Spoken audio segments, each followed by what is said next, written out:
Jaya Radha Madhava Jaya Kunja Bihari Jaya Radha Madhava Jaya Kunja Bihari Jaya Radha Madhava Jaya Kunja Bihari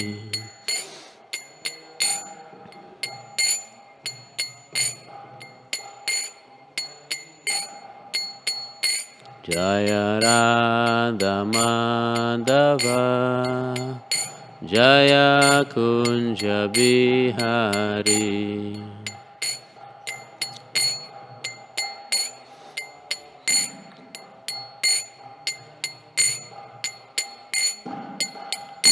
Gopi Jana Vallabha Girivaradari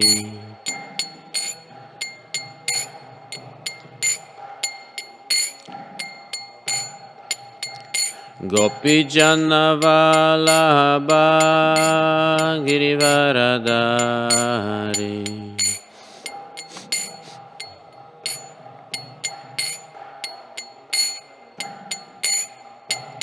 Yashodanandana Vrajajana Ranjana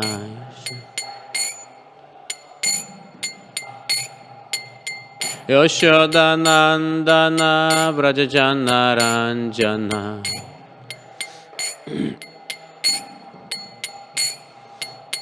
Yamunatira Vanachari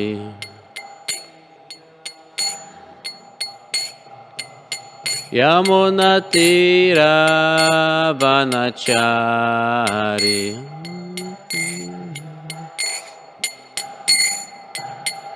Jaya Radha Madhava Jaya Kunja Bihari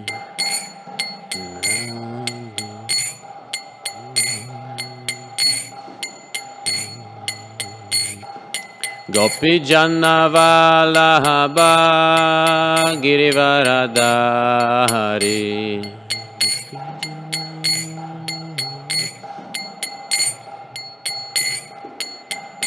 Gopi Jana Vallabha Girivaradari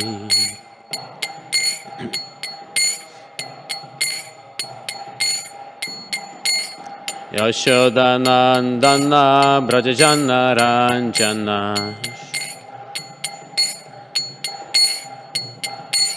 Yashodanandana Vrajajana Ranjana Yamunatira Vanachari Yamunatira Vanachari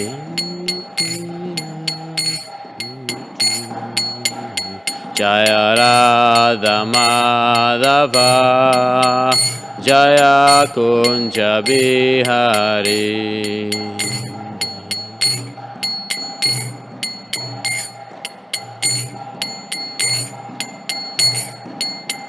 Jaya Radha Madhava Jaya Kunja Bihari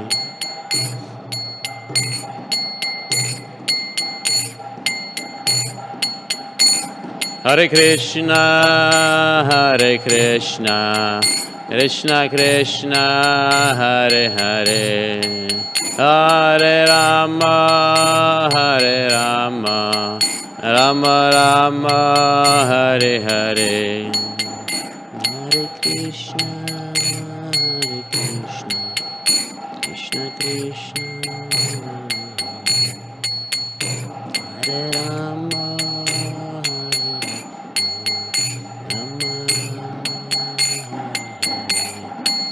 Hare Krishna Krishna Krishna Hare Hare Hare Rama Rama Rama Hare Hare.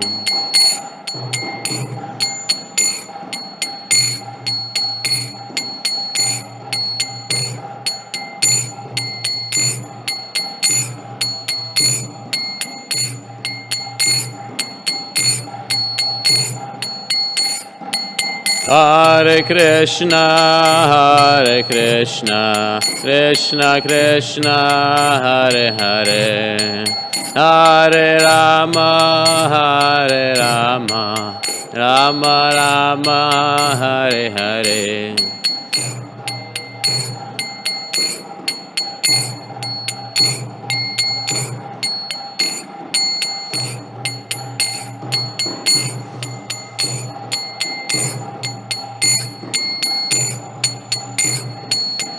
Jaya Kishore Kishore Jaya Kishore Kishore Jaya Kishore Kishore Jaya Kishore Kishore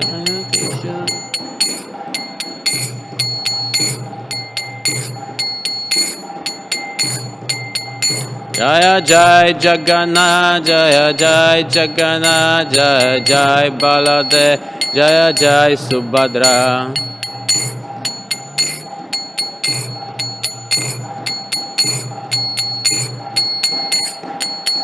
Nitai Gaura Haribo, Haribo, Haribo, Nitai Gaura Haribo.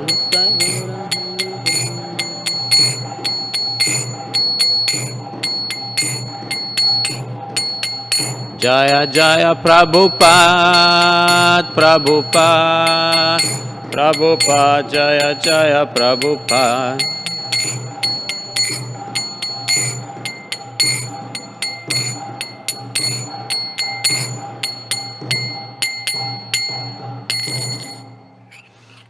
Jayam Vishnupadaya Paramhamsa Parivigacharya Asata Sata His Divine Grace A.C. Bhaktivedanta Swami Srila Prabhupada Ki.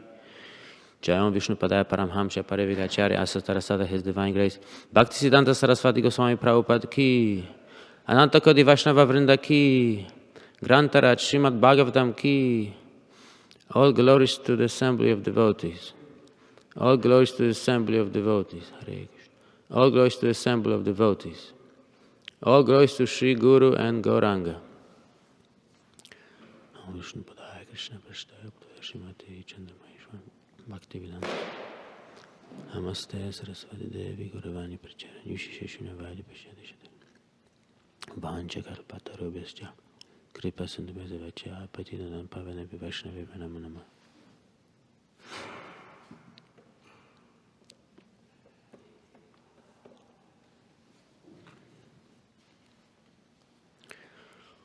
Om Namo Bhagavate Vasudevaya.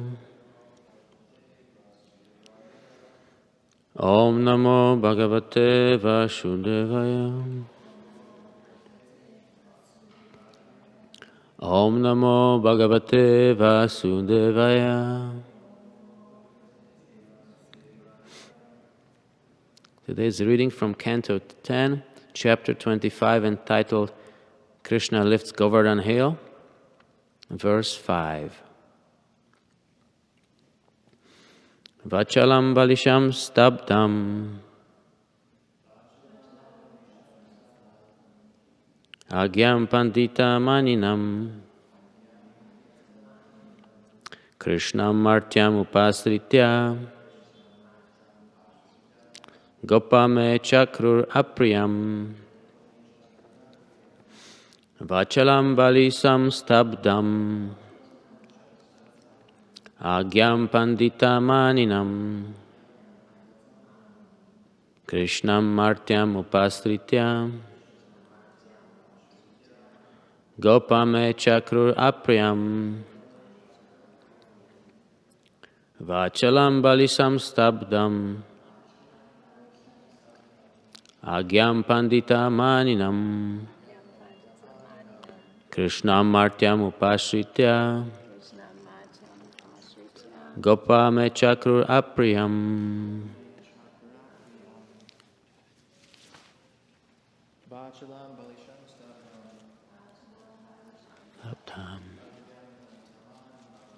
Agyam padita maninam Krishna Martyam Upasritya Gopame Chakrurapriyam Vachalam Balisam Stabdam Agyam Pandita Maninam Krishna Martyam Upasritya Gopame Chakrurapriyam. Thank you for chanting. We will go to word by word translation. Vachalam, over talkative. Balisham, child. Stabdam, arrogant. Agyam, foolish. Pandita Maninam, thinking himself wise. Krishnam, Krishna. Martyam, a human being. Upasritya, taking shelter of. Gopaha, the cowherds. Me, against me. Chakruhu, have acted. Apriyam, unfavorably. Translation: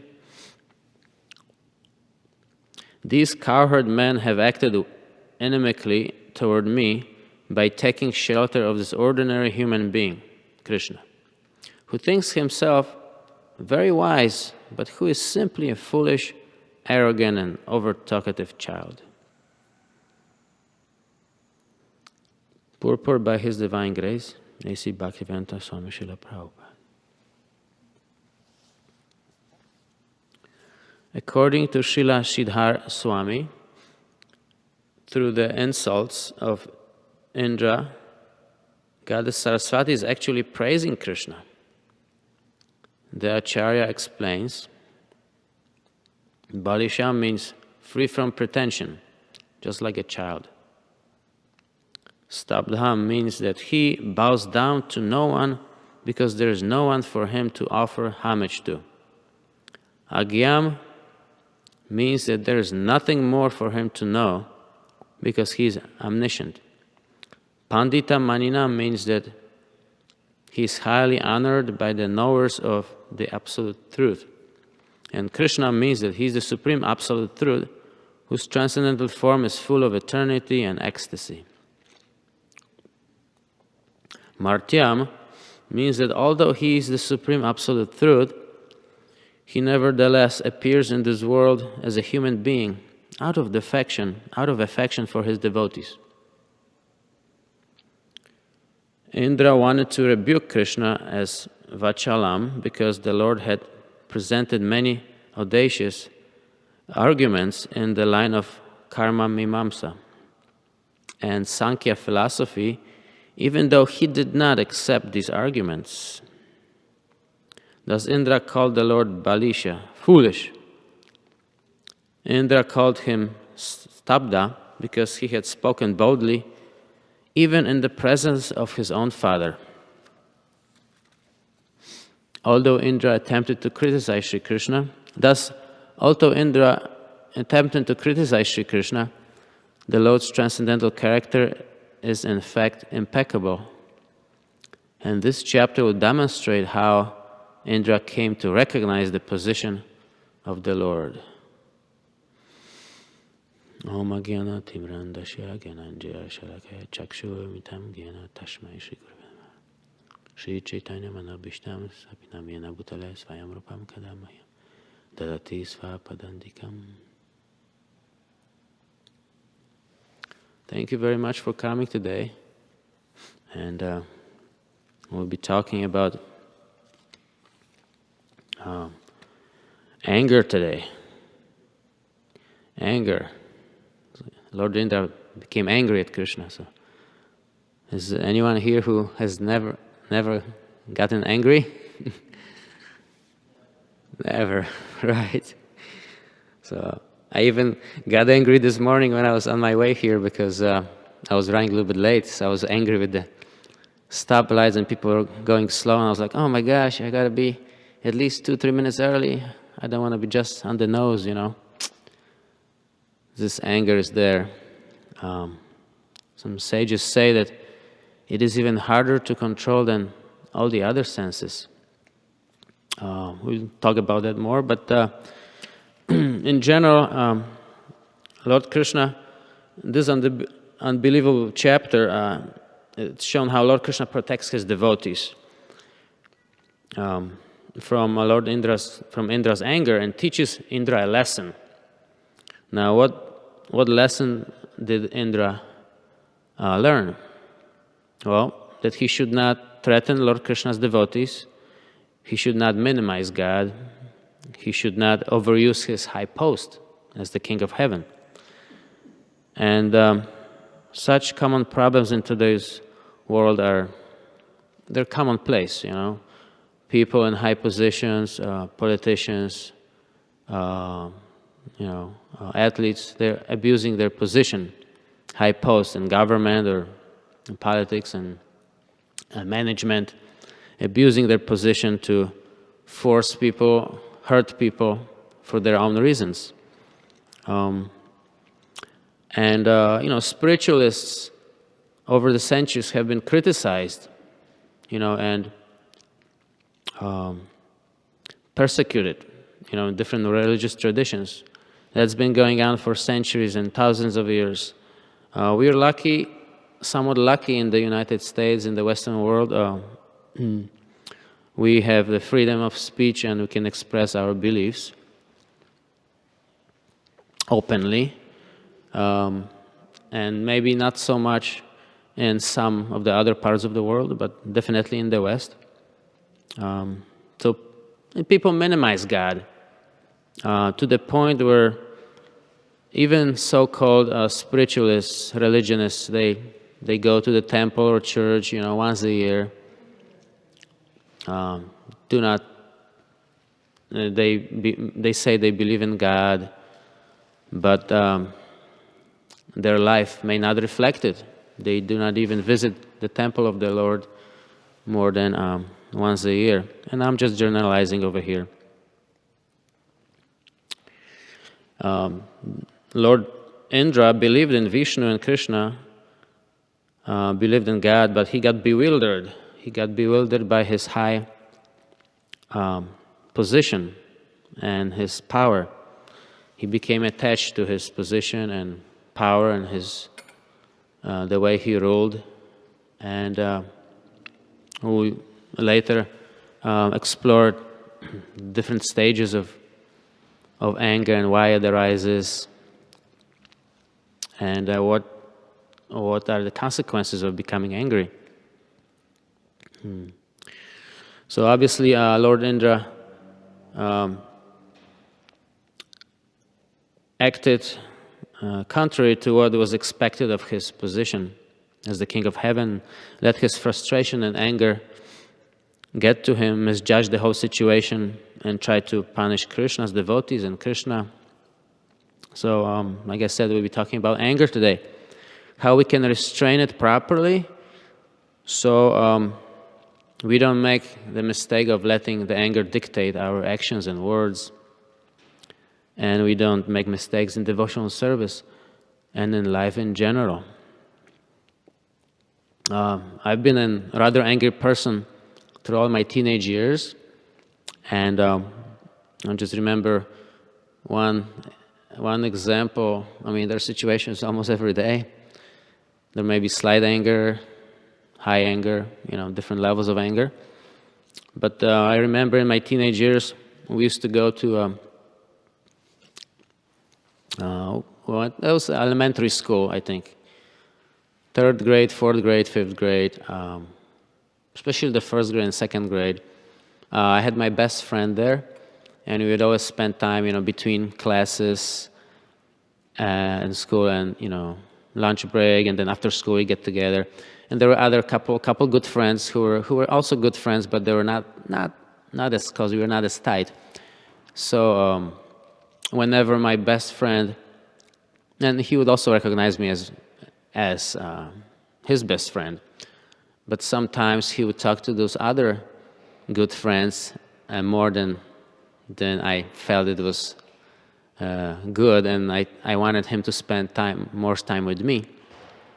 So sometimes, I would become a little jealous, and I would not be happy. So that would steal my happiness for the day.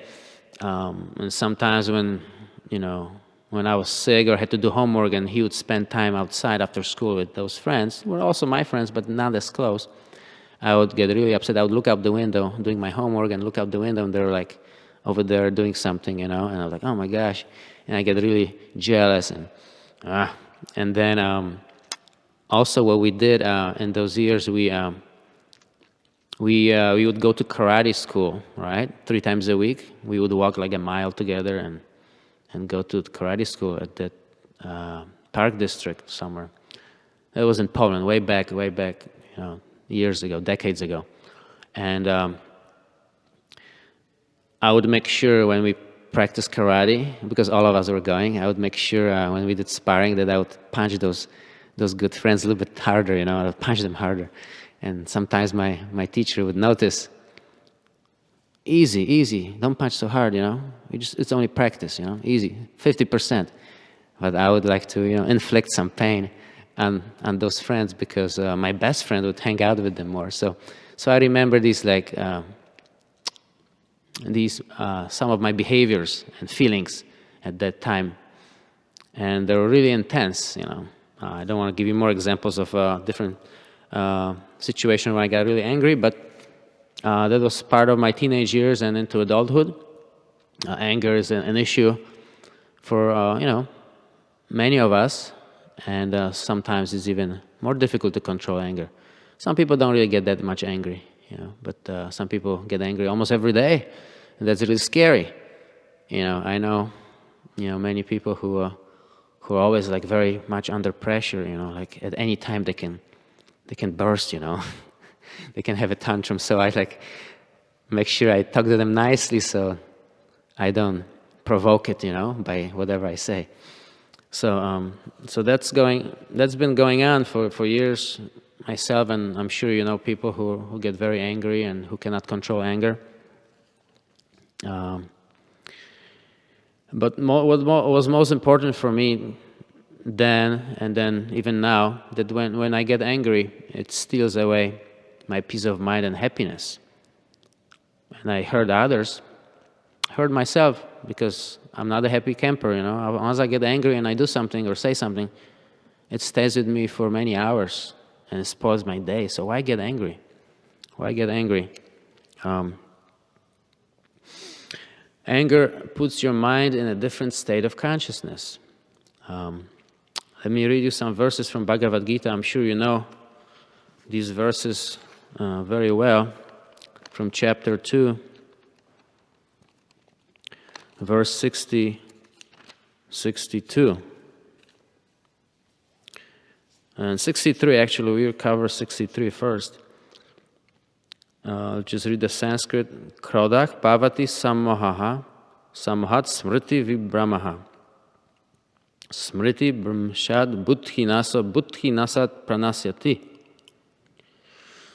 It says that from anger, what happens? There are different stages of anger, right? From anger, complete delusion arises, and from delusion, bewilderment of memory. When memory is bewildered, intelligence is lost. And when intelligence is lost, one falls down again into the material pool. And so it gives you different stages. I remember when I get angry, like a little bit out of control there, I know that I forget to say the right thing. I cannot think of a good argument. I just blocked, I just say something, but it doesn't make much sense. Because your memory, you're bewildered and your memory is bewildered and you dilute it and you lose your intelligence. I will also use in this class some examples from Ayurveda about how the anger arises and how to control it at its different stages. Srila Prabhupada actually mentioned something important in the purport. Maybe it was a different one. It was a different verse. So if you recognize these stages of anger, there are basically 3 stages that I personally myself experienced, and also in Ayurveda you can read about, find those stages of anger. You have anger, as you will read in Bhagavad Gita, because you have material desires. So that's why the anger is there, because in verse 62, Krishna says, while contemplating the objects of the senses, a person develops attachment for them, and from such attachment lust develops, and from lust anger arises. So for example, Lord Indra was attached to his pose and to the way he ruled over the earth, and then when there was some disturbance and things didn't go his way, because of his attachment, it was strained, he was sensitive, and then he became angry, even at God, and he became deluded. He didn't recognize Krishna as the Supreme Lord at that time. So the 3 stages of anger, it starts in the heart, because in the heart we have material desires. And when those material desires are not satisfied, not met, then anger arises from the heart. But very quickly, within a split second, the anger rises to the head, and it emanates through the eyes. You can see, look, someone's eyes when they're angry, they're yelling or screaming. You can see, look in their eyes, how mean and scary they look. So the anger rises quickly through the chest, heart, chest, throat, and to the head and the eyes, and sometimes you even tremble. So the anger later goes into pervades your whole body, and you can even shaking from anger. You cannot control your body even. So that's the 3rd stage of anger. Very difficult to control anger, because it happens very quickly, within an instant. So you have to be really observant, monitoring those feelings and your desires as they're moving inside the heart. It also has to do with the modes of nature, because anger reflects some modes of nature, like ignorance and passion. There are 3 modes: goodness, passion, and ignorance. So I'll read you another verse, verse 14. Chapter 14 of Bhagavad Gita, verse 10. Rajas tamas chabhibhuya sattvam bhavati bharata rajak sattvam tamas chaiva tamah sattvam rajas tata. Translation is that sometimes the mode of goodness becomes prominent, defeating the modes of passion and ignorance, O son of Bharat. Sometimes the mode of passion defeats goodness and ignorance, and at other times, ignorance defeats goodness and passion. In this way, there is always competition for supremacy. So we have different desires, and we are controlled by different modes of nature. The modes of nature reside in the heart and in the mind. Let me read you a purport to this verse, parts of the purport. Let's see. Srila Prabhupada says this competition is always between the modes, is always going on. One who is actually intent on advancing in Krishna consciousness has to transcend these 3 modes. The prominence of one of the mode of nature is manifested in one's dealings, activities, and how one eats. So there are symptoms you can find out if you're more in the mode of ignorance or passion. And human beings are generally considered to be more in the mode of passion. So they're more prone to anger. And demigods or higher beings are more in the mode of goodness. So they're not so much prone to anger, but as we can see, even demigods get angry. So even when they're supposed to be in the mode of goodness, they can still get angry and get downgraded into the mode of passion and ignorance.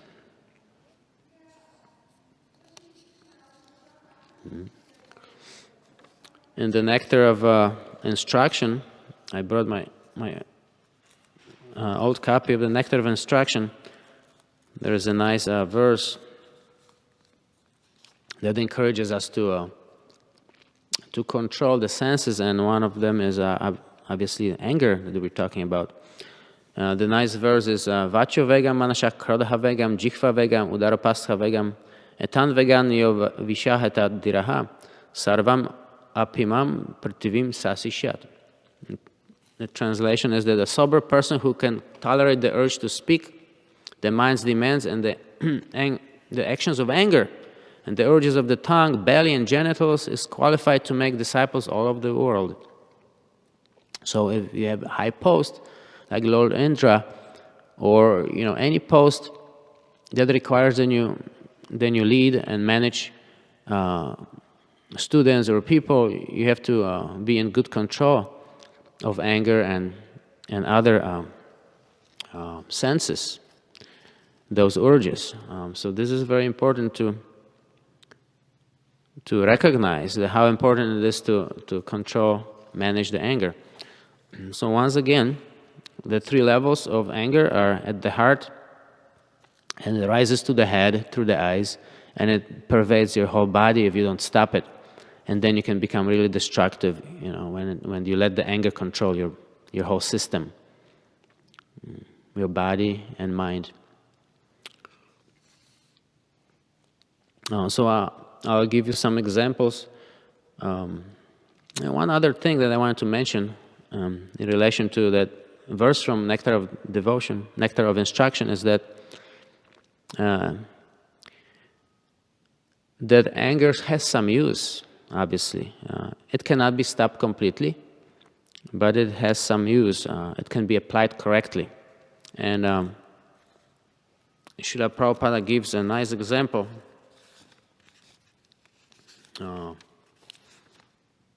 Nice example of some pastimes of Krishna's devotees who utilize anger in the service of the Lord. So we can see krodha, or anger, can be applied rightly. It was in anger that Hanuman set fire to Sri Lanka, but he is worshipped as the greatest devotee of Lord Ramachandra. This means that he utilizes anger in the right way. Arjuna serves as another example. He was not willing to fight on the battlefield of Kurukshetra, but Krishna incited his anger. You must fight. To fight without anger is not possible. Anger is controlled, however, when utilized in the service of the Lord. So there is proper use of anger.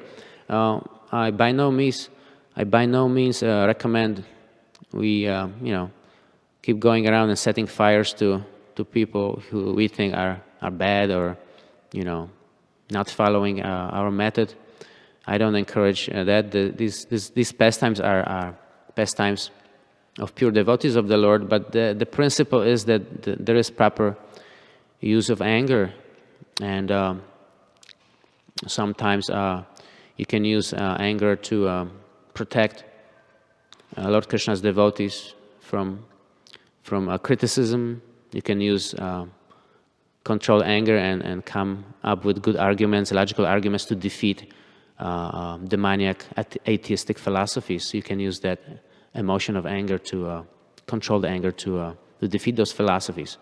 So there are instances that even practicing devotees can utilize anger in a nice way, defeating other philosophies. Especially if you're a preacher, if you speak, share Krishna consciousness with others, there are undoubtedly sooner or later there will be someone who will start criticizing or giving some,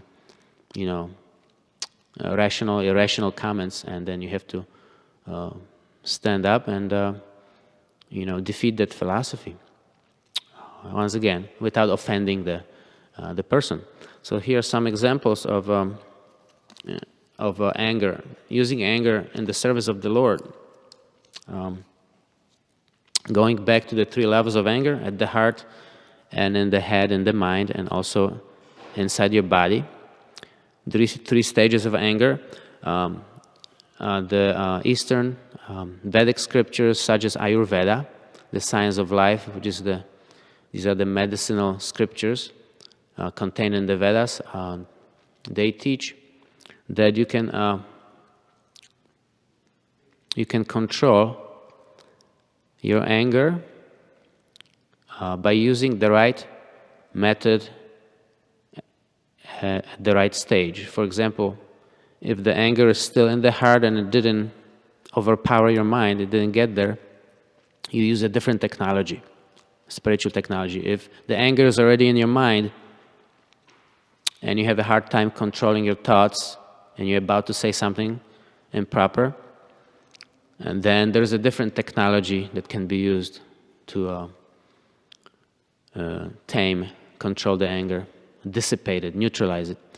And when the anger is already in your body, you're trembling and it seems like it's beyond your control, then there's still a different way to control it. You can still do something. So let me give you an example here. So basically you're matching the stage of your anger with the right technology. And the technologies that Ayurveda recommends are exercise, yoga, asana, breathing techniques, pranayam, and mantra, spiritual vibrations. So, for example, Ayurveda teaches that obviously your whole system consists of the gross body and the subtle body, and your Atma, the self. So it's the same idea, the same philosophy, and the same spiritual science. And then it talks about 7 chakras, or energy centers, that are placed alongside your spine. 7 of them, starting at the base of the spine and going all the way up to the top of your head. 7 chakras. And those 7 chakras are like, they connect your subtle body, the spirit, the Atma to the physical body, okay? They connect. They're part of the subtle body.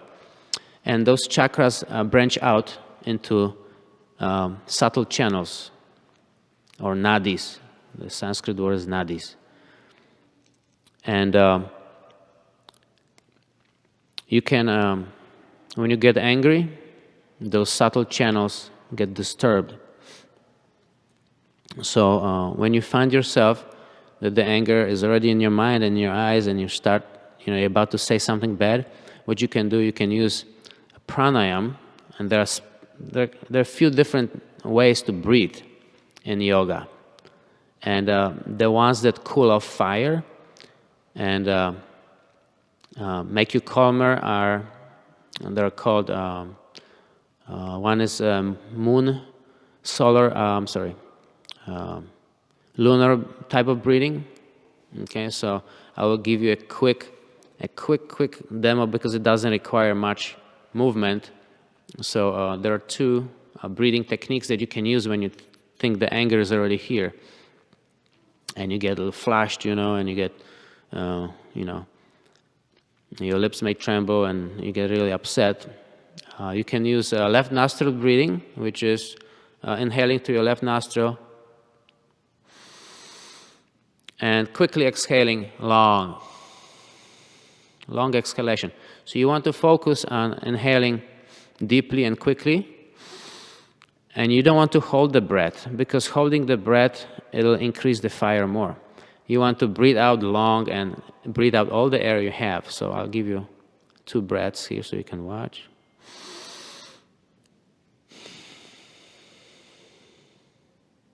Long exhalation again.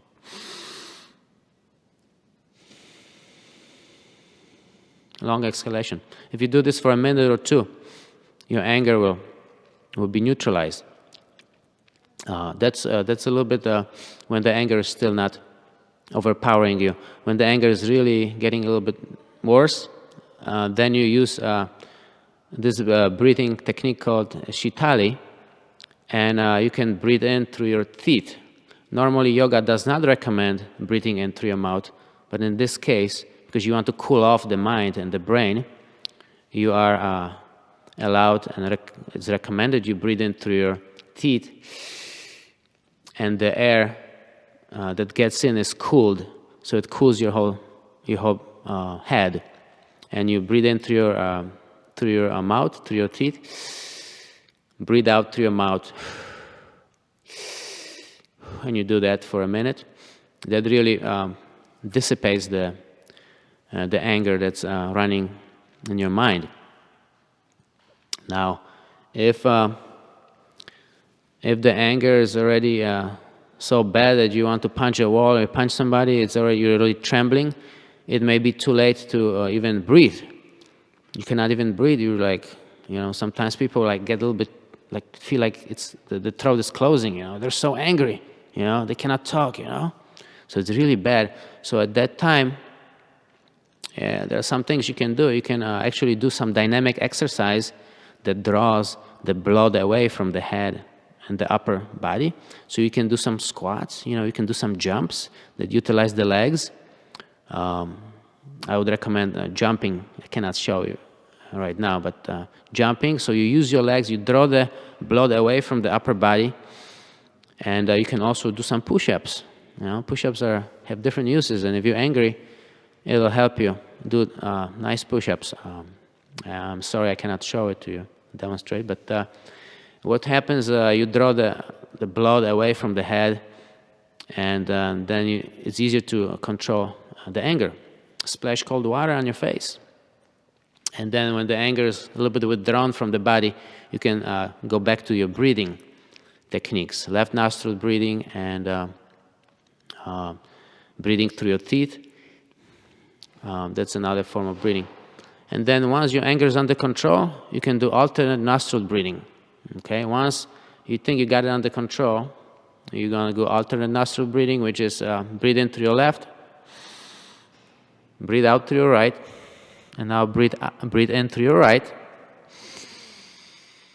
breathe out through your left. Breathe in through your left, breathe out through your right nostril, breathe into your right, and breathe out through your left. So that's when you have the anger kind of under control, you do that. That equalizes the 5 energies within your head, the 5 vayus, okay? So these are some of the strategies that Ayurveda utilizes and recommends to do. I found that even though Ayurveda recommends doing some asanas, when you get really angry, the asanas may be too slow and you cannot control the anger, so I prefer doing the jumps and push-ups, and it really gets the anger out of the upper region of your system. And then you can move on to different strategies. When the anger seems to be withdrawn from the head and goes back into your heart, it is more under control, then it is a better time to use the mantra. Because when you're really angry and you're losing it, it's very hard it's improper to chant any mantra because you don't have the right state of consciousness. Yoga recommends you have to position yourself in the right state of consciousness, and then you appreciate and benefit from the mantra. So what I found useful is actually bringing the anger back into the heart where it arises from the material desires, and when it is there, you chant the mantra. But if the anger is already here, you may not be able to focus on the holy name. For us, the devotees chant the Hare Krishna Mahamantra, which as a side effect, it uproots all the material desires. That's the byproduct of the process of chanting Hare Krishna. But once again, if you're really angry, then you will offend, you'll commit offenses while chanting. So it is more proper to stabilize the anger level, bring it back to the heart, and then the mind is cleared up. Then you can start chanting and hearing properly, and then it really works at the root level and uproots the mantra will uproot the desires that are in your heart and also uproot the anger, so it will become weakened, just like a snake, venomous snake that has its fangs, very deadly fangs. They can squirt venom into your body if it bites you, but if if that poison is removed, then the snake, even though it has big teeth, sharp teeth, it cannot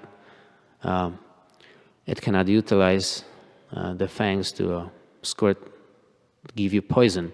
So our desires and the anger will not be very powerful if we daily take time to chant the Hare Krishna Maha Mantra. Once again, in the right state of consciousness. In the right state of consciousness, we do not want to commit offenses to the holy name. And the devotees, in chanting our mantras or doing our pujas in an angry mood, that is not proper. So these are some of the points that Ayurveda recommends. And also Bhagavad Gita. It gives all these stages are broken down. Chapter 14 again. There is always competition between the modes, and one is downgraded from goodness. If you get angry, your devotional service changes. It cannot even be called devotional service. You get angry, you forget your status, you forget the status of your friendly devotees. For myself, I sometimes get angry. I lead a grihastha life, so when I get angry, I forget that my children, my wife, they're parts of Krishna. They are Krishna's servants, trying to be Krishna's servants as much as I am trying, and you can commit offenses, and then it's hard to continue your chanting, continue your program of devotional service, because your peace and happiness from the mind and heart is gone. And if you're not in the mode of goodness, you're always getting angry and passion and ignorance. How can you become a successful spiritualist? How can you become successful on the path of devotional life?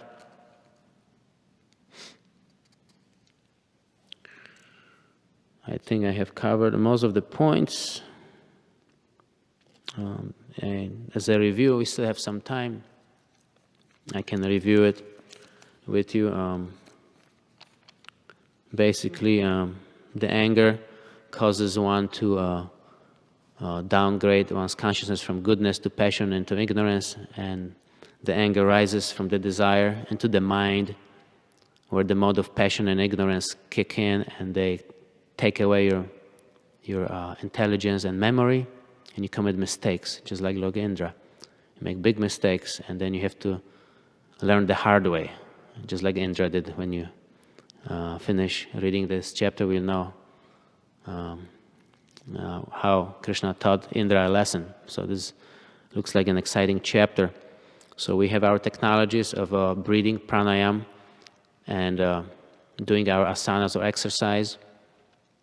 And also, I forgot to mention, there are points on your body called marmas. Marma, they have physical location, and they can be actually touched with your fingers. So another technology that brings the anger that's already in the mind and the eyes under control is there are two marma points or pressure points that are on your eyebrows. One is in the middle of your eyebrow, and one is on the side of your eyebrow, on both sides. So if you take your ring finger or index or ring finger, index or middle finger, and you circle and you circulate, touch the point, and you make circles, gently pressing, then the anger will subside from this region, and you feel much better. Like the pressure will be relieved, and the anger will go back a little bit down. So these marmas are listed in Ayurvedic books. So two marmas, one in the middle of your eyebrow, one on the side. So you can use that along with the breathing, okay? Once you did some breaths, you can do the marma massage for a minute, And then once the anger goes back to the heart, you can do chant the Hare Krishna Mahamantra with a clear mind, and then completely remove the anger. So I hope these hints and points from Bhagavad Gita and Ayurveda were helpful. So we control our anger and use it in the right way. Like I use it, in my training, in my teaching others martial arts and training myself. So anger is, you can use it in sparring, but under control. So I hope these points were helpful, and I hope anger will not slow you down on the path to Krishna consciousness. Thank you very much for your attention. And if you have any questions about anger, I'll be very happy to answer, try to answer. Thank you.